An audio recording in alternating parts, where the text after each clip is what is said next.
Masusi nang iniimbestigahan ng mga otoridad ang insidente ng pananaksak sa isang lalaki sa Caloocan City. Nagbabalik si Bien Manalo. Kakatapos lamang bumuhos ng ulan nang mahulikam ang isang lalaki sa bahaging ito ng EDSA Caloocan mag-aalas 10 kagabi. Nagmamadaling lumiko ang lalaki sa J. Mariano Street. Kapansin-pansin na hawak niya ang kanyang leeg. Hindi na nahagipa sa CCTV ang sumunod na eksena dahil natatakpan ito ng net. Humandusay na pala ang lalaki sa bangketa.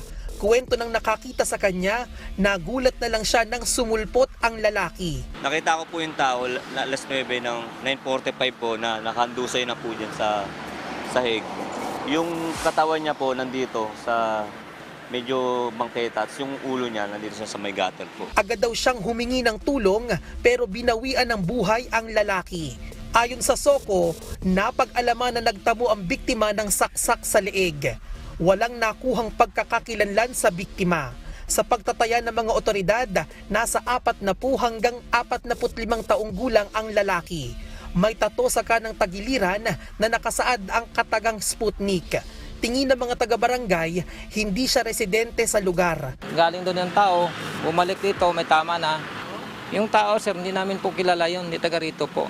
Hindi na muna nagbigay pa ng panayam ang Caloocan Police dahil kinukumpleto pa raw nila ang investigasyon. Inaalam na rin nila kung sino ang nasa likod ng pananaksak sa biktima. Bien Manalo para sa Morning Show ng Bayan, Rise and Shine Pilipinas.